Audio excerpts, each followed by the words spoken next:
ACL, Mhm. and that not only ruins this season, but he is likely out all of next season.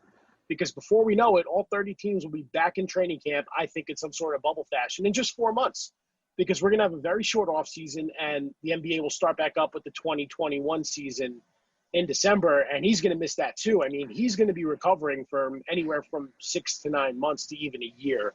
And I just don't respect the people making a mockery out of his injury. You know, he didn't tear his ACL because he stood for the national anthem. He tore his Right. ACL because he was playing basketball.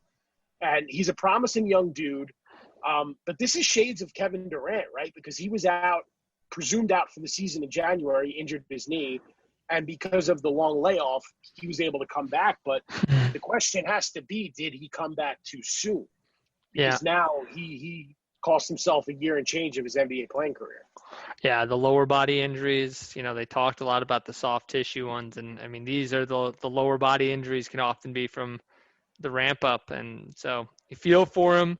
We hope that his recovery goes well. And obviously, everyone here at Baseline Jumper, we're thinking of you. And we hope you're back on the court soon.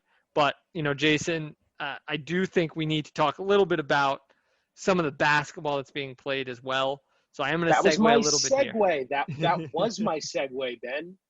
We went from social justice, top of the list, very important, needs to be addressed. I used that into talking about an injury that occurred during a game called basketball. Now I'm expecting Bow Wow to come out. We're playing basketball. I actually prefer basketball. No, But no. I can't think of Trey Parker and Matt Stone without thinking of South Park. Basketball, not high on my list at all. Okay, so Jason, we're back. We've got the season. We talked a little bit about how the quality's been great. We talked about social justice. We talked basically just last week about who the teams were that we thought were going to thrive, and already some of that's been turned on its head. Some teams that maybe people thought were going to do well. Hello, Milwaukee Bucks. Maybe struggling a little bit. Some teams that maybe people didn't think so much have been doing really, really well. So for you, who's been the biggest surprise thus far in the bubble?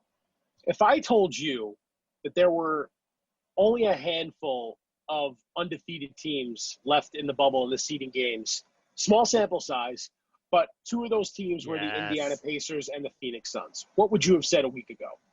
I would have said you called the Phoenix Suns a year too early. Hey, I'm still getting flack for that. I think I said that last year. You did. That's what I'm saying. You were a year early, man. Well, I still agree that your Chicago Bulls are a year away from being 1 year away, but that's neither here nor there.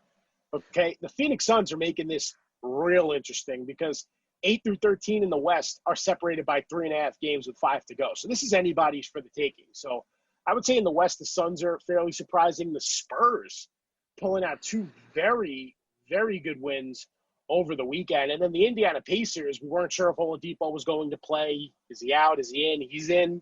And the Pacers look good because you have that mishmash in the East playoff standings where the Heat, Pacers, and Sixers are all separated by 2 games to see who will get that, air quote, home court advantage in the first round, being the 4 seed and earning themselves a date with the Bucks in the second round. Not sure how much of a prize that is, but just kind of jumping around. I mean, the Pacers stand out, the Spurs, the Suns, all of them very impressive, and the Raptors. Okay, the Raptors have shown that if you are going to go into an NBA bubble, you need to go into your own bubble a month early because they were the first team in Florida that were You called together it. and they're working out together, and it is showing. You Kawhi, called this. it looks stronger than the Clippers right now, and the Clippers are my title pick. So You were I on mean, top of the Bevy, Raptors yeah. before anybody. That was your take. You went out on a limb on that one. So kudos to you, my friend. I also want to shout out, as you did, to the Spurs. I sent you a little tweet of the resurrection of the Spurs playoff hopes. Now, unfortunately, it did drop to the Sixers, but they I are will going say like your full Twitter White game Walker. has been much stronger in the last week. I will say. Well, I appreciate that. The Spurs are going full White Walker, coming back, being raised from the dead. Although that loss to the Sixers may be what actually makes a difference. But for me, I'm going to talk about one of the teams you mentioned there, which is the Indiana Pacers. And I'm actually going to use this as a chance to talk about the player that I've been most impressed with in the bubble, which is, of course, TJ Warren, who I was saying to you before the show, Jason, TJ Warren has had a really interesting career. This was a guy who was drafted to the Suns out of North Carolina State.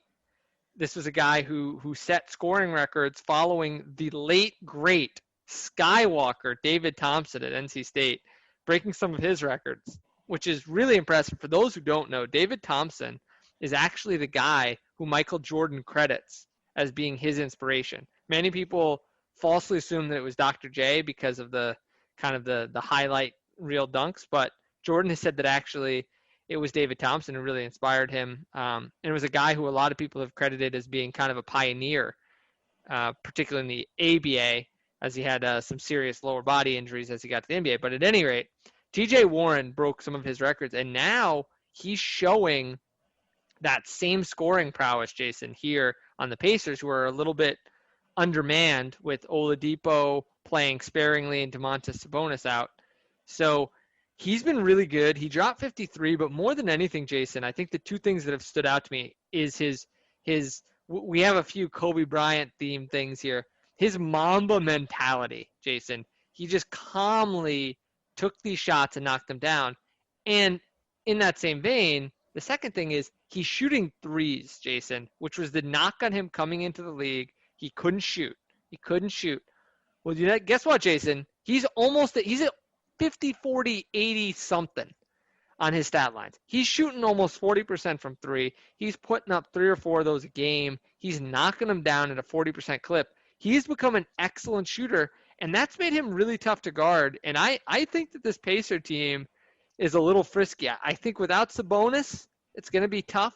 They don't really have the big men right now to compete with some of the teams that they need to. I mean, I think, Miles Turner's great, but I think they're going to have a little trouble defending the rim at times, and I just think they don't really have the size to really compete for a title. But this team next year could be really, really interesting at full strength, and it's going to be interesting to see if they could give someone a series in the first round and maybe even the second. I mean, if they're in that 4-5 and they play Miami, that could be a heck of a tight series, and then, who knows? So that's my surprise team. I mean, what are your thoughts on the Pacers? I think the Pacers are motivated because, like I said earlier, Oladipo wasn't sure if he was going to opt in or out. The whole Sabonis situation, people are saying Miles Turner is washed up, Jeremy Lamb, guys like that, and they took it personally. So they got down there, they worked quietly, and when the game started to count, it began to show.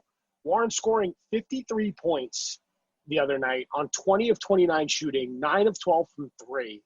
And get this, he is the first player to score 50-plus points in a game since the return of the NBA. So we already have a 50-point game, even though we have to talk about Luka Doncic later and his numbers that he put up today. But third single highest scoring mark in franchise history behind Reggie Miller and Jermaine O'Neal, right? So think of all the greats that played for the Pacers. Paul George, Danny Granger, Jamal Tinsley, all these high-scoring guys, right? I'm not saying Jamal Tinsley is like the greatest player ever or anything like that, but none of them scored 50 in a game while wearing a Pacers uniform. TJ Warren joined 2 of the better players of the Pacers of this generation, and it's a very impressive feat. I couldn't agree more. I mean, it's been really, really impressive, and there's a lot of basketball to be played, but I think what a few of these teams have really been able to do. You mentioned the Suns and the Pacers, really impressive, and it bodes well for them, I think, in the coming seasons. But, of course, Jason, what comes up must go down, or was it what goes up must come down? And with that, Jason, we do have some bust teams as well, some teams that have really not met expectations. Is there any team for you so far that's really kind of been a little surprising in a bad way, that you've been underwhelmed by the effort they've kind of put forth so far? Well, like I said, there are some undefeated teams in the bubble through the first few days, but there's also a few winless teams. The Kings, not much of a surprise there. That team was heavily infected with COVID, so they are not at full strength. The Washington Wizards, we knew they'd be bad. No Bertans, no Wall, no Bradley Beal. The Grizzlies falling to 0-3, and now the news coming out that Jaren Jackson Jr. tore his meniscus, and now he's going to be out for the remainder of the season. And there are some teams hot on the tail of the Grizzlies for that 8th seed in the West, so something to look out for there. I don't want to necessarily label the Bucks a bust, but they're struggling. And I know they had a couple of guys arrive late, and Pat Connaughton, Eric Bledsoe, who were battling COVID, did not get to practice with the team at full strength. But the Bucks are struggling. You know, for as stout of his defensive team as they've been with the pieces surrounding Giannis, Chris Middleton, George Hill, Brook Lopez defending the rim, Mason, a lot of these other guys, they are allowing teams to shoot the lights out from three. You know, you saw Houston do it over the weekend, and what I thought was going to be the opposite result with the Bucks blowing out Houston. I have not given the Rockets enough credit, man. But then for the Nets to go in and do that, whew, you know? It's very I mean, this is the knock on Coach Bud, that he's a little formulaic, and they gave up some of the most threes in the league this year. And against the Rockets are just feasting on corner threes, and it is a little concerning. And I share your concern for this Bucks team. I have not been overly high on them, and I've questioned if one of the other guys, also behind Giannis, can really step up.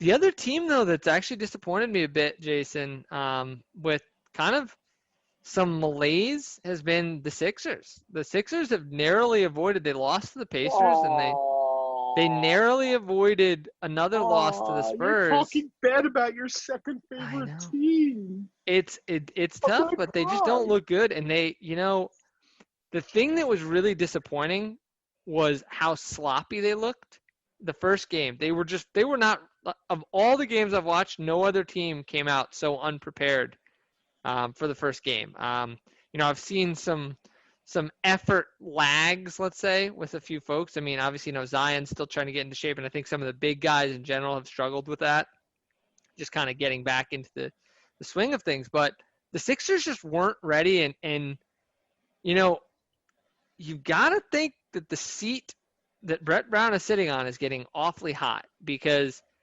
it has not been a great showing. And in spite of the positional switch for Ben Simmons, they haven't found a way to engage him.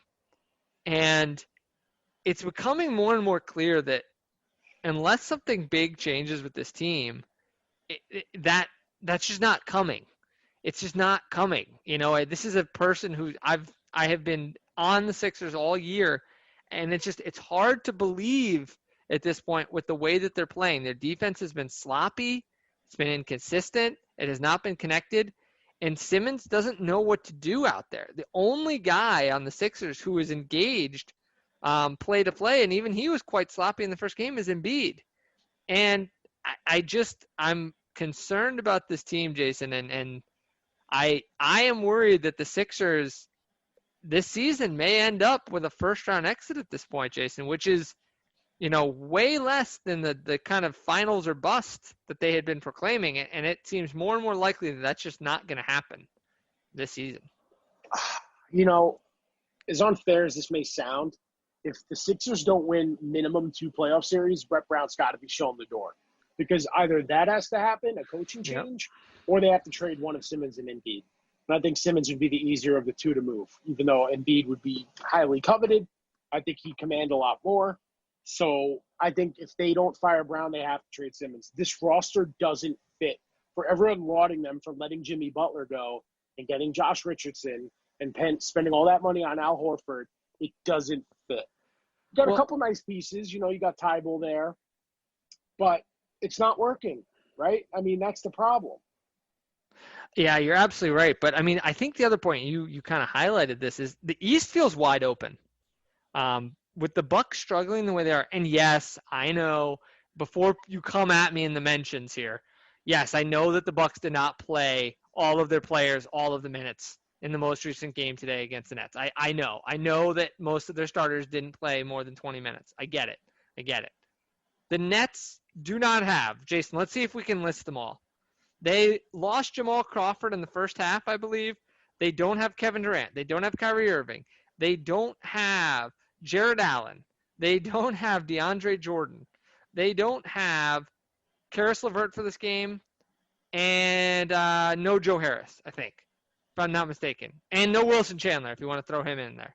So out of their top 10 players, Jason, I would say 6 of their top 10 at the very least did not play. Is that about right, coming from a Nets fan, would you say?